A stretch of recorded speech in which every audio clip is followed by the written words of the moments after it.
welcome back my YouTube channel. Halo adik-adik semua, apa kabar? Semoga dalam keadaan sehat walafiat ya. Dan di video kali ini kakak kembali hadir, udah lama ya karena sibuk lebaran, jadi kakak mengucapkan mohon maaf lahir dan batin. Semoga amal ibadah kita diterima di sisi Allah ya. Oke, bagi adik-adik yang baru menunggu nih pengumuman SBMPTN itu tanggal 14 Juni, tidak ada salahnya adik juga mempersiapkan diri untuk ujian mandirinya ya. Karena kita nggak tahu ya, kita coba aja peluang nada dulu. Dan di video sebelumnya kakak udah pernah juga bahas soal tentang TKP SMU 4, tentang SNMPTN Barat, dan kalian jangan lupa dicek aja di playlistnya. Di masing-masing playlist tersebut ada soal-soal ujian mandiri, bisa digunakan untuk belajar. Dan di video kali ini sesuai dengan judulnya, kakak akan membahas soal TKA-nya yang ujian mandiri Undip tahun 2019. Nah, jadi ini soal 2019 karena soal di tahun 2020 kalau nggak salah itu cuma memakai nilai UTWK aja ya. Jadi ini kode soalnya adalah 331. Oke, kita masuk ke soal yang pertama ya. Oke, sediakan kertas dan bukunya ya adik-adik, biar adik-adik juga bisa nulis-nulisnya gitu. Oke, untuk soal yang pertama, besi oksida Fe2O3 dengan Mr 160 dapat direduksi dengan gas CO membentuk logam besi dengan Ar 56 untuk menghasilkan 224 kg besi. Dibutuhkan besi oksida sebanyak. Oke. Nah, jadi adik-adik juga bisa bikin diketahuinya di sini ya. Pertama kita bikin dulu deh massa dari si besinya, yaitu Fe, yaitu sebesar 224 kg. Ya, ini yang pertama. Lalu si besi ini juga memiliki Ar, jadi Ar dari besi adalah 56. Kita lanjutkan. Nah, lalu diketahui soal ternyata diketahui Mr dari besi oksida atau Fe2O3 dengan nilainya 160.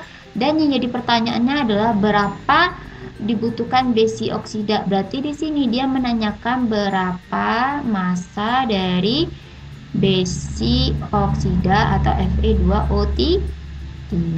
Nah, kira-kira adik masih ingat nggak rumusnya yang dipakai apa? Enggak? Oke, kalau enggak kita bahas sama-sama. Nah, ini kita memakai hukum perbandingan Proust ya. Di mana kalau misal menanyakan massa Fe2O3, berarti kan di sini kita cari dulu nilainya adalah massa Fe sama dengan Ar Fe dibagi dengan Mr dari Fe2O3 dikali dengan massa Fe2O3. Nah, ini rumusnya ya. Jadi kalau misalnya kita mencari massa oksigen juga bisa. Massa oksigen sama dengan Ar oksigen dibagi dengan Mr F2O3 dikali dengan massa Fe2O3. Jadi cuma diganti di sini aja. Jadi nggak hanya besi, nanti bisa ditanyanya massa oksigen. Nah, jadi ini rumusnya.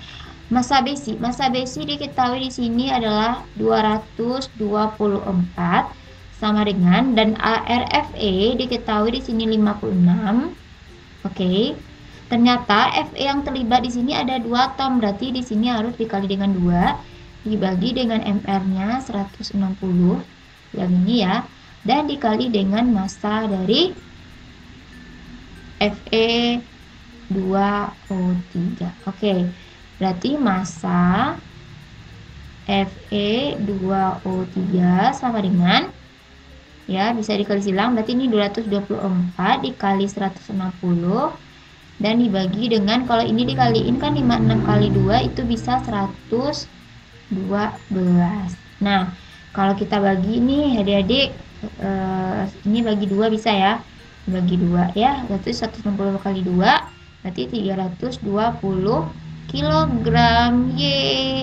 Nah, gampang ya adik-adik, jadi jawabannya adalah option C. Jadi cukup ya pakai aja rumus yang ini. Oke, kita lanjut ke soal berikutnya.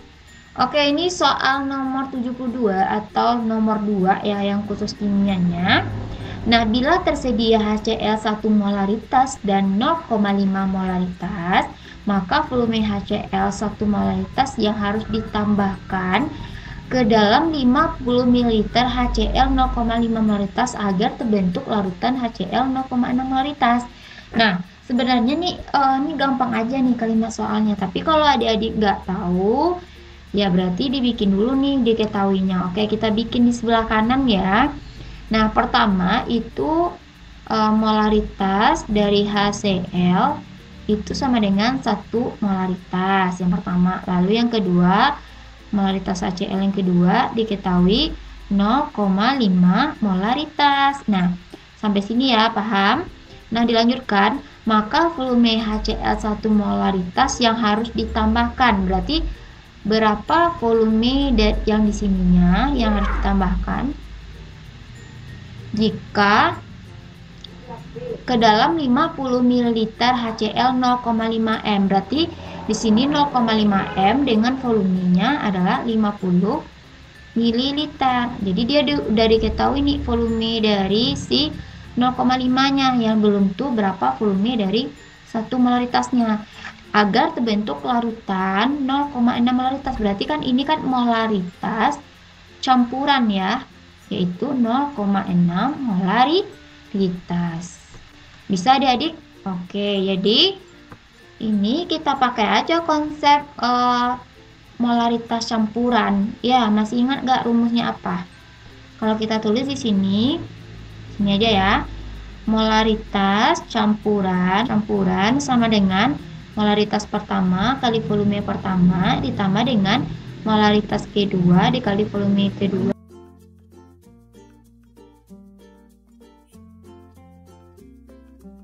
Nah, itu rumusnya ya adik-adik, bisa ya. Oke, kita lanjutkan aja. Nah, M1-nya adik-adik boleh masukin deh, M1-nya itu ini, M2-nya ini boleh. M1-nya berarti 1 molaritas dan volumenya tidak diketahui karena itu yang akan kita cari di sininya berapa. Nah, M2-nya yaitu 0,5 ini. Jadi di sini 0,5 dikali dengan 50 yang volume yang ini. Oke, jadi ini satu kesatuan, ini satu kesatuan. Berapakah volume total? Volume totalnya nih berarti F1 tambah volume 2-nya kan 50. Nah, berarti kayak ini ya. Dan molaritas campurannya 0,6. Adik-adik substitusikan aja lagi. Kalau kali silang berarti 0,6 kali V1 ditambah 0,6 kali 50 itu dapatnya adalah 30. Lalu 1 kali V1 kan V1 ditambah 0,5 kali 50 berarti 25. Kalau kita pindah ruaskan 0,6 V1 dikurang V1 sama dengan 25 dikurang 30. Berarti ini dapatnya berapa nih kira-kira? Minus ya 0,4 V1 sama dengan minus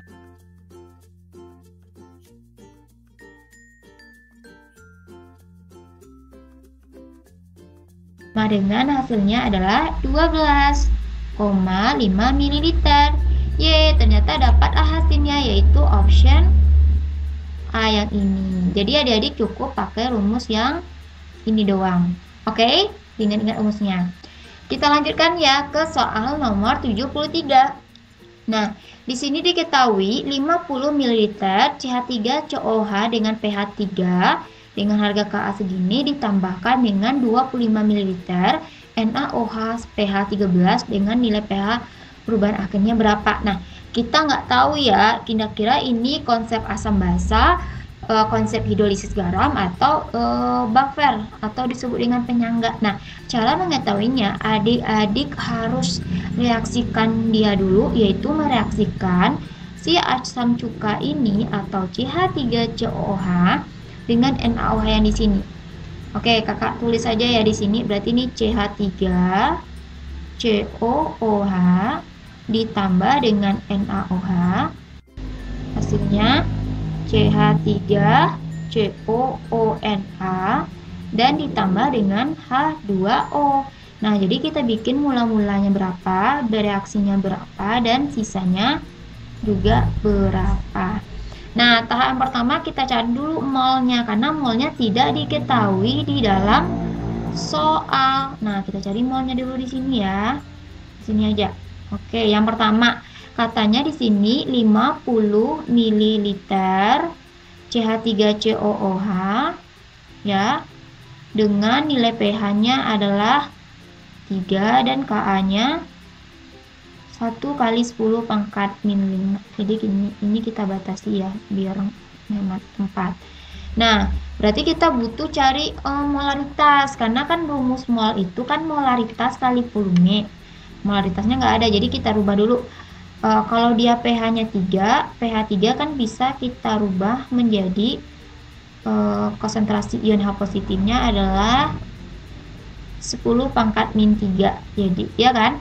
Jadi kalau kita bikin ke rumus aslinya untuk mendapatkan molaritas, berarti kan konsentrasi ion H positif sama dengan akar Ka dikali dengan MMA. Nah, kita harus mencari MA ini nih. Berarti H positifnya 10 pangkat min 3. Kita keluarin aja akarnya jadi pangkat 2 ya. Yang akar ini kita jadiin 2.